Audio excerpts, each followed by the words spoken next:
여러분 안녕하십니까? 강성입니다. 정부가 내년부터 해외 부동산 투자의 한도를 없애겠다고 합니다. 지금은 300만 달러가 한도이죠.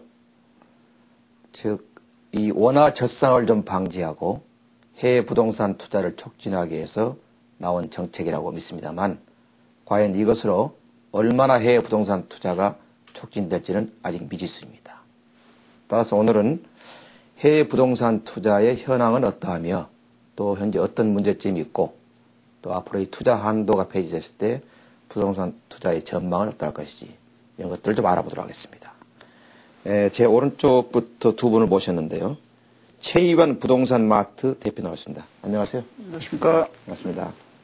제 왼쪽에는 김성진 퓨처스 홀딩스 이사십니다. 김 이사님. 안녕하세요. 안녕하십니까. 예. 퓨처스 홀딩스 하니까 제가 무슨 주식 자산운용사 같은 그런 건데. 예, 저희는 부동산만 하시는 거죠? 주식을 같이 하고 있습니다. 아, 같이. 예. 예. 저희 프로들 가끔 보셨어야 좀 믿는데, 저희가 오늘 이 해외 부동산 투자에 관련해서 저희가 미리 좀 준비하는 영상물이 있으니까 그걸 보시고 얘기를 그때부터 시작하도록 하죠. 한번 보시죠. 예. 지난해 5월 투자형 해외 부동산 취득이 허용되면서 국내 투자자들의 해외 부동산 투자에 대한 관심이 날이 갈수록 높아지고 있다.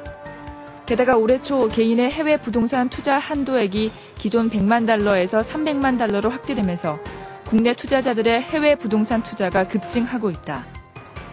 재경부 집계에 의하면 올 들어 5월까지 해외 부동산 취득 건수는 1,120건으로 4억 5,800만 달러에 달한다. 이는 지난해 전체 1,268건, 5억 1,400만 달러에 근접한 수치다. 이런 해외 부동산 투자 붐에 전환점이 생겼다. 지난달 22일 한국은행에 따르면 지난 3분기 국내 투자자들의 투자용 해외 부동산 취득액은 총 537건, 1억 9,800만 달러로 집계됐다. 이는 전분기 취득액 237억 달러에 비해 16.5% 감소한 것이다. 특히 지난 8월 서브프라임 모기지 부실 사태 여파로 3분기 미국과 캐나다 부동산 취득액은 각각 36억 달러와 21억 달러에 그쳐 전분기보다 25%, 16%씩 떨어지는 등 감소세가 뚜렷했다. 그동안 고가주택 중심으로 거래가 이루어졌던 미국이나 캐나다에 대한 투자가 줄어든 것이다. 미국 서브프라임 모기지 여파 등으로 해외 부동산 투자 규모가 감소한 가운데 필리핀과 말레이시아 등 동남아시아 투자는 크게 증가해서 눈길을 끌고 있습니다. 필리핀 투자는 지난해 26건, 500만 달러에 불과했지만 올 1분기 15건, 2분기 52건으로 늘어나더니 3분기에는 50%나 증가해 모두 139건이 이루어졌다. 금액으로는 2,600만 달러 규모다. 지난해 71건이었던 말레이시아 투자도 꾸준히 늘어서 3분기 110건, 1,950만 달러를 기록했다. 이처럼 영어권 동남아 국가에 대한 투자가 인기를 끄는 것은 따로 현지 금융권 대출을 받을 필요 없이 5천만에서 1억 원 안팎의 소액으로도 해외 주택을 마련할 수 있기 때문으로 분석된다. 이에 따라 자녀들의 영어 연수 등을 목적으로 현지 주택을 구입하는 사례가 늘어나는 추세다. 하지만 아직 해외 부동산 투자를 하고 얼마의 수익률을 얻었다는 투자 사례는 찾기는 힘들다. 부동산 투자가 시간을 요하는 것이어서 기본적으로 2년 이상의 투자 기간을 요하기 때문이다. 따라서 이제 막 국내에서 태동한 해외 부동산 투자 시장에서의 관련 사례를 확인하기 위해선 다소의 시간이 더 필요하다. 그렇다면 해외 부동산 투자에 성공하려면 어떻게 해야 할까? 이에 앞서 반드시 유념해야 할 점은 무엇일까? 동남아에서 빈번히 발생하고 있는 투자 사고는 어떻게 대처해야 할까? 해외 부동산 투자의 체크 포인트와 전망을 들어본다. 네, 잘 보셨죠? 예. 뭔가 이제 그 해외 부동산이 자꾸 이게 뭐 인기를 타고 있달까요? 근데 아직 그 결과를 분석하기는 시간이 좀 필요하다 이런 얘기 아니겠습니까? 예, 그래서 특히 이제 정부가 올해 초에 그 작년까지 100만 달러가 상한시던 걸 300만 달러 올리니까 더 아마 그런 영향이 있다 보는데 기본적으로 올해 이 투자 한도를 100만 달러에서 300만 올리니까 해외 부동산 투자가 어떻게 좀 그 양상이 나타나고 있는지 우리 최 대표님 간단히 좀 말씀해 주시죠. 최근 미국 서프라임 영향으로 투자 리츠형 부동산과 부동산 펀드까지 원금을 까먹고 있는 상황에 해외 부동산에 대한 취득은 요즘 열정은 대단한 것 같습니다. 잠시 미주 지역 부동산은 좀 주춤한 것 같고요. 예. 그 영향으로 동남아권은 요즘 뜨고 있는 추세입니다. 뜨고 있는 이유 중에 하나는 뭐 영어권 사용한다는 거 하고요. 또 접근성이 좀 가깝다는 거하고 은퇴 이민과 유학과 관련돼 있는 그런 그 국가들이 상당한 인기가 있는 것 같습니다. 여러 가지 이유로 지금 동남아가 올해 확실히 지금 인기가 있다. 구체적으로 좀 우리 금액이라든가 건수로 좀 얘기해 볼 수 있을까요? 작년 대비해서 얼마나 늘었는지 쉽게. 예, 특히 작년에는 미국의 부동산이 상당히 인기를 끌었는데요.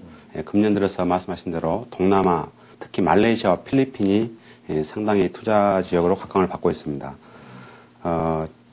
전분기, 특히 필리핀은 1사분기에 500만 달러에 불과했는데, 2분기 들어서 1,300만 달러로 2.5배 가까이 급증을 하게 됩니다. 네.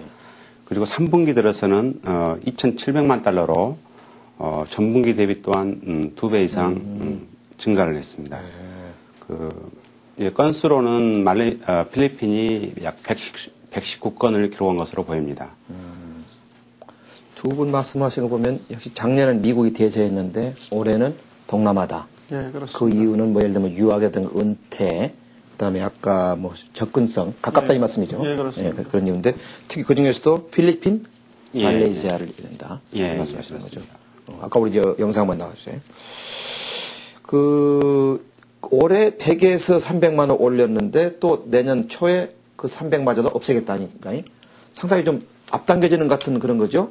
예, 그런 그렇습니다. 이유가 무엇인지 또 그렇게 되면 이제 해외 부동산 투자가 올해도 약간 활성화 기미가 있지만 내년엔 더욱 그럼 본격적 활성화 될 것인지 그런 좀 우리가 전망을 해봐야 할 것 같아요. 예, 저 해외 부동산 컨설팅 하고 있는 저희 입장에서는 상당히 호재로 작용할 것으로 판단하고 있습니다. 네. 정부에서 해외 부동산 투자 한도를 이제 철폐하겠다는 의지는 외환 보유고가 과다하다 보니 달러 가치가 급락을 하게 되고 수출 기업들은 채산성 악화에 시달리게 됩니다. 그러한 이유로 해서 어떤 방법으로든지 달러를 해외로 유출시키지 않으면 안 되는 아주 절박한 상황에 있다고 할 수가 있습니다. 자, 그렇게 되면 어떻게 해외 부동산 투자는 더 소위 에스컬 될 것인지 그런 게 좀 활성화될 것인지 그런 측면을 좀 궁금하다는 거죠.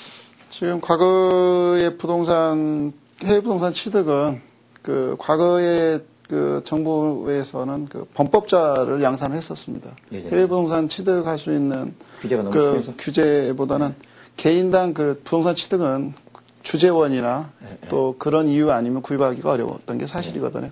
그걸 정부가 양성하면서 많은 그 해외 부동산을 급등하게 된 이유고요.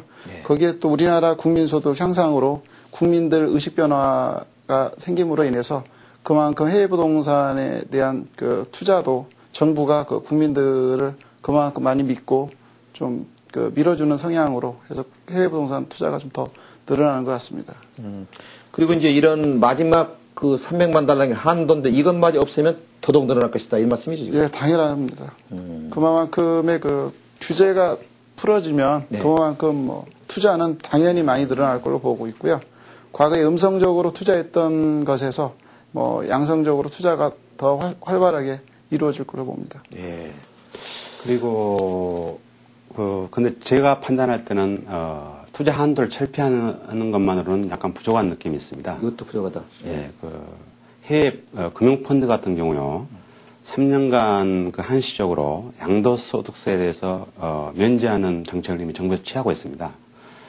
그런데 부동산 투자 제한을 철폐하면서 우리나라는 부동산 양도 차익에 대해서는 국내 기준으로 해서 해외 부동산에서 양도 차익을 얻으면 해당 국가에서 양도세를 냈더라도 한국에 들어오면 다시 한국의 기준에 의해서 양도세를 추가로 내야 합니다. 따라서 마찬가지로 금융펀드와 마찬가지로 3년 정도 한시적으로 양도세를 감면 내지는 면제해 주는 것이 정책의 실효성을 높일 수가 있다고 생각합니다. 무슨 얘기인지 알겠습니다. 나중에 또 혹시 기회가 있으면 다시 그 부분을 좀 짚어보고요. 어쨌든 간에 올해 해외 부동산 시장 화두는 지난 8월이죠. 터지는 그 미국 서브프라임 사태인데, 당연히 미주 지역은 뭐 거의 지금 관심이 없으실 거고, 그럼에도 불구하고 전반적으로 봤을 때 미주 지역이 이렇게 약세인데 불구하고 토탈로 봤을 때 해외 부동산 투자가 지금 올해 작년보다 훨씬 증가하고 있죠. 예, 맞습니다. 예, 동남아를 필두로 하겠지만 그 이유는 또 뭐냐 이거죠. 가장 큰 원인은 국내 부동산 시장에 대한 투자 메리트가 상당히 사라졌다는 것이겠죠. 침체죠. 예. 국내 부동산 투자의 메리트를 상실한 투자자들이 그 부동자금들이 해외 시장으로 관심을 돌리고 앞으로 급격히 늘어날 것으로 저희는 판단하고 있습니다. 최 대표님 어떠십니까? 예. 지금 국내 부동산 소유로 인한 그 종부세와요, 또 보유세, 또 그런 그 양도세에 대한 중과 영향이 아주 큰 것으로 보입니다. 또 국내 부동산 정책 중에 그 3, 6, 9, 12 그 게임 같은 부동산 정책을 발표했습니다. 3월 달에는 그 개인 6억 이상 이상 부동산 구입에 대해서 대출 한도를 상한제로 묶었고요. 또 6월 달에는 또 신도시 발표를 했고요. 9월 달에는 분양가 상한제를 실시해서 또 미분양 아파트가 속출했습니다. 12월에는 물론 대선이 있습니다. 이런 그 정부의 그 불확실한 부동산 정책들로 인해서 국내 부동산 투자 매력이 없어지기 때문에 해외 부동산을 그만큼 취득하는 사례도 좀 많다고 봅니다. 결국 이제 부동산을 하시는 분들은 어차피 국내냐 해외냐 크게 가리질 않는다는 걸 약간 두 분이 암시하시는 것 같아요. 예, 그러던 차에 올해 우리 국내 부동산 시장이 여러 가지 뭐 부동산 대책이라든가 또 예전부터 있었던 이 세금 부담 이런 것 때문에 조금 약간 위축된 상태에서 저쪽이 올해 초에 상한선을 터주니까 일찍 물꼬가 트인 거겠죠. 예, 그렇습니다. 그러니까 이제 해외로 나가게 됐다. 응? 능력은 있고 관심이 그리고 가고 또 그러면서 이제 국민들의 의식이 약간 변했다고 그랬죠. 뭐 괜찮다 해외 투자해서 돈 버는 것도. 예, 그렇습니다. 그러다가 이제 보니까 미국 쪽은 좀 막혀 있고 서브프라임 때문에 그래서 이제 동남아로 좀 물밑이 가고 있다. 이렇게 지금 두 분이 정리를 하시는 거죠. 예, 그렇습니다. 그럼 아마 지금 이 순간에도 아마 우리 텔레비를 지금 보고 계신 여러분께서 해외 부동산 투자에 아마 분명히 관심이 있으실 겁니다. 또 저희가 그런 프로를 만들었는데 어떤 지역에 지금 이 순간에 투자한다면 해외에 투자한다면 어떤 지역에 투자해야 할지 좀 이렇게 좀 지역별로 뭐 또 그 안에 나라가 별로 하면 더 좋고 어디 누가 먼저 하시겠어요? 두 분 다 그 전공이신데. 제가 봤을 때 아무래도 그 부동산 투자는 뭐 낮은 가격에 사서 비싼 가격에 파는 게 부동산 투자의 뭐 원칙이죠. 하지만 그 미주 지역이나 캐나다나 미국 쪽은 이미 이제 많이 올라 있는 상태고요. 네. 또 동남아권에서도 싱가포르 지역이나 이런 지역들은 좀 상이 많이 올라져 있습니다. 아무래도 그 개발도상국에 투자를 하시는 게 좋을 것 같고요. 개발도상국 중에서도 그 중심 수도를 벗어나지 않는 외곽 도시보다는 그 개발도상국에 또 특히 영어를 사용하고 있거나 은퇴 이민과 유학 관련 그런 적합한 국가에 투자를 하시면 훨씬 그 많은 수익도 또 보장이 될 것 같습니다. 이렇게 말씀하신 김에 지금 최 대표님 평소에 업무상 예. 나라를 이렇게 좀 추천할 거 아니겠습니까? 예. 한 세 개를 우선순위로 한번 말씀해 보시죠. 현재 그 재경부에서 발표한 자료에 보면요. 4월에 그 건수 대비 268건에 금액은 1억 2,900만 달러를 현재 그 취득을 했고요. 5월에는 그 274건에 1억 3천만 달러를 취득을 했고요. 또 6월에는 267건에 1억 2,300만 달러. 연속 3개월 연속 모두 그 지금 1억 달러 이상을 웃돌고 있거든요. 어디 어느 나라에 어느 지역에? 저 해외 부동산 총 전체 전체. 합계가 예. 최근에 그 중에 어느 이제 예를 들면 아까 가능하면 개도국 그 개도국 안에서 수도권 우리말로 하면 예. 그리고 영어권이면 좋겠다 이런 말씀하시죠. 예. 그런 나라들이 있거든요. 뭐 지금 두세 개 꼽은다면 어디냐 이 말씀입니다. 지금 필리핀과 또 말레이시아를 꼽을 수 있겠습니다. 아까 내나 지금도 인기가 있는 그거군요, 역시. 예, 그렇습니다. 예. 우리 뭐 김 이사님은 어떻게 고객들한테 하시는지? 예, 저도 우선적으로 필리핀을 꼽고 있는데요. 그 필리핀은 아직 IMF 이전 대비 부동산 가격이 한 60% 수준으로 아직 상당히 올라갈 여지가 많습니다. 그리고 인구도 약 9천만 명 이상이고 향후 수요를 충분히 받쳐줄 수 있는 지역이라고 판단됩니다. 그 경제 성장 속도가 또한 IMF를 겪은 5개국 중에서 6%대의 가장 빠른 속도로 지금 경제 성장이 나오고 있습니다. 이러한 이유로 필리핀을 적극 추천드리고요. 그 다음에 이제 환차익을 고려해서 말레이시아나 인도네시아 등도 부동산 투자 지역으로 관심을 들 만한 지역입니다. 최 대표님도 그건 평소에 주장하신 거죠? 예, 그렇습니다. 네. 우선 필리핀의 가장 인기 요인 중에 하나는 네. 지금 필리핀 관광청 발표를 보면요. 네. 최근에 한국인 방문자 수가 1위가 한국인입니다. 필리핀에. 그래. 그만큼 방문자 수가 많다는 얘기는 유학과 관련인 어학연수, 또 은퇴이민 또 많이 있고요. 또 특히 영어를 세계에서 세 번째 많이 사용하고 있는 그런 국가이면서 또 저비용으로 고효율을 낼 수 있는 그런 국가이기 때문에 많은 관심들이 있는 것 같습니다. 최근 필리핀 은퇴청에서 발표 자료를 보면 은퇴비자 발급 건수도 같은 기간에 비해서 2배 이상 급증을 하고 있고요. 지금 특히 50세 이상은 2만 달러 약 한화 1,900만 원 정도면 은퇴비자 발급을 해주고 있고요. 좀 35세에서 49세에는 약 한화 4,500만 원 정도 네.